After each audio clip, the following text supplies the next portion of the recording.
Assalamualaikum warahmatullahi wabarakatuh. Baik, berdasarkan permintaan ya.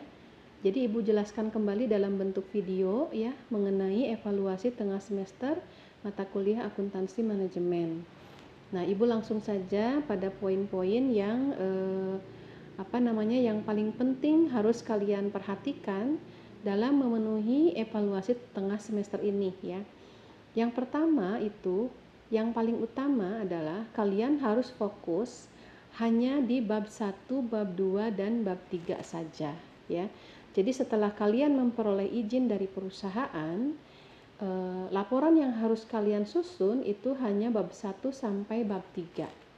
Nah, apa yang kalian minta dari perusahaan itu sebenarnya hanya profil dulu saja ya. Jadi sekarang yang kalian perlu diminta dari perusahaan adalah profil perusahaannya saja ya, terkait dengan apa yang diperlukan yang harus dimasukkan di bab 1 ya, bab 1 pendahuluan. Nah, di sini kan di bab 1 pendahuluan ini susunan secara lengkap profil usaha ya, kemudian identifikasi dan rumusan masalah, kemudian penjelasan usulan penyelesaian permasalahan dari kelompok kalian ya, kemudian teknologi, metode, kebijakan, konsep teori yang digunakan untuk mengatasi permasalahan, dan lembaga yang menjadi mitra atau sponsorship jika ada. Ya, sehingga apa yang kalian jelaskan di bab 1 itu intinya adalah profil perusahaan ya. Semua hal yang terkait dengan permasalahan dan potensi perusahaan. Jadi belum masuk kepada pengolahan data. Nah, pengolahan data itu nanti saja ya ketika menyusun bab 4 untuk kebutuhan UAS ya. Jadi Ibu ulangi, apa yang kalian kerjakan sekarang adalah fokus di bab 1 ya, bab 2 dan bab 3 saja. Nah, di bab 1 tadi berarti data yang diminta kepada perusahaan itu hanya profilnya saja ya, belum terkait dengan data-data yang harus kita olah begitu ya. Nah, kemudian di bab 2, di bab 2 kan sudah Ibu jelaskan juga kemarin, kalian memindahkan tabel ini ya, tabel yang berisi rencana target capaian dari poin 1 sampai poin 6. Yang poin-poin ini indikatornya diisi dengan keterangan di bawah ya. Poin 1 itu apakah tidak ada atau draft. Itu saja yang berikutnya adalah lampiran yang harus kalian lengkapi ya, baik dalam memenuhi evaluasi tengah semester maupun nanti di evaluasi akhir semester. Nah, di evaluasi tengah semester ini yang pertama tentunya cover ya. Nah, laporan pelaksanaan pengabdian kepada masyarakat, kemudian di bawah logo ditulis judulnya. Kalian bisa menggunakan judul yang Ibu sarankan atau boleh direvisi ya sesuai dengan kalian inginnya judulnya seperti apa, tapi tidak keluar dari tema yang sudah ditetapkan. Nah, kemudian tim penyusun dimasukkan nama-nama kalian ya. Berikutnya untuk halaman pengesahan, di sini kalian tinggal menuliskan judul dan nama-nama anggota kelompoknya di dalam tabel ini ya, kemudian diberi tanggal ya. Nah, di sini hanya menuliskan itu saja dulu, tidak perlu ditandatangani ya. Nah, kemudian ini juga daftar isi ditulis saja seperti ini ya. Kemudian biodata ketua tim juga tinggal print saja, tapi sebelumnya diberi tanggal begitu ya, isinya sudah tidak perlu dirubah. Kemudian yang biodata anggota tim, di sini kalian isi oleh masing-masing anggota. Ya, setiap anggota kelompok mengisi semuanya dan ditandatangani oleh masing-masing anggota kelompok tersebut ya. Nah, kemudian di sini ada 3 berita acara ya. Yang pertama adalah perencanaan survei lapangan, kemudian yang kedua di sini pengumpulan data, dan yang ketiga adalah penyusunan laporan pengabdian kepada masyarakat. Nah, 3 berita acara ini pun dibuatkan ya untuk melengkapi evaluasi tengah semester ini, begitu ya. Nah, kemudian di sini yang pertama tadi berita acara ini perencanaan survei lapangan berarti ketika kalian sebelum melaksanakan atau sebelum datang ke usahanya atau ke UMKM-nya. Kemudian Berita acara pengumpulan data ketika kalian setelah melakukan wawancara pertama, ketika meminta profil usaha dan wawancara tentang profil usaha tersebut.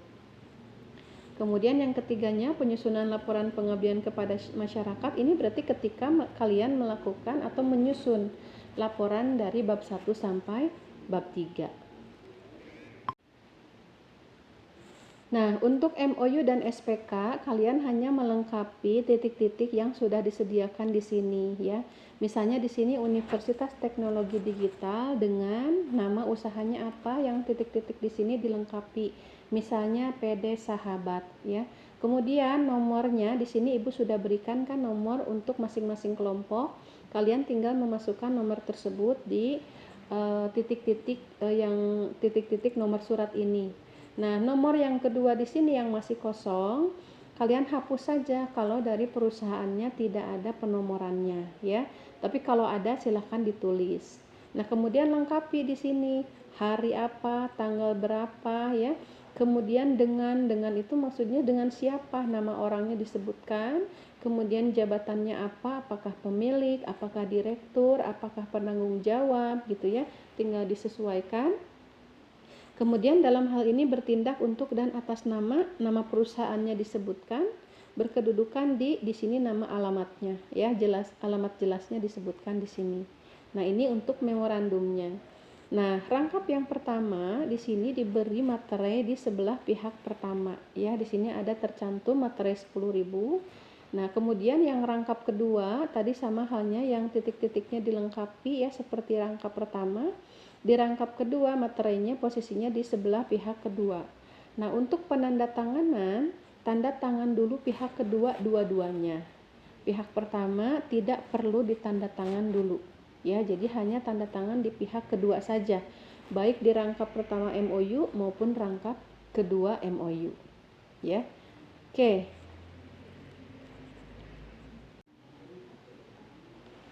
Nah, lampiran terakhir adalah surat perjanjian kerjasama ya. Di sini pihak yang menandatanganinya adalah pihak pertamanya kepala LPPM dan pihak keduanya dari perusahaan. Nah, di sini di paling atas sebelah kanan ada logo perusahaan. Kalau perusahaannya sudah punya logo ya, disimpan di posisi ini. Kalau tidak ada, tulisan logo perusahaannya dihapus ya. Kemudian di sini surat perjanjian kerjasama Universitas Teknologi Digital dengan ditulis nama perusahaannya ya. Kemudian di bawah, kami yang bertanda tangan di bawah ini, yang pertama itu pihak pertama ya dari kampus diwakili oleh kepala LPPM. Kemudian yang pihak kedua berarti siapa tadi yang menandatangani MOU ya, tuliskan namanya, kemudian jabatannya apakah pemilik, direktur atau penanggung jawab, bisa disesuaikan ya. Kemudian dalam hal ini bertindak untuk dan atas nama siapa, maksudnya atas nama perusahaannya ditulis dan berkedudukan di alamatnya ditulis ya.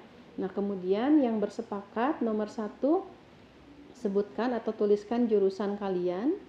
Kemudian di bawahnya dalam bentuk penyusunan anggaran operasional. Nah, ini adalah SPK untuk kelompok 1 ya. Untuk kelompok 2 dan kelompok 3 sudah Ibu sesuaikan isinya ya. Kalian tinggal isi temanya ya.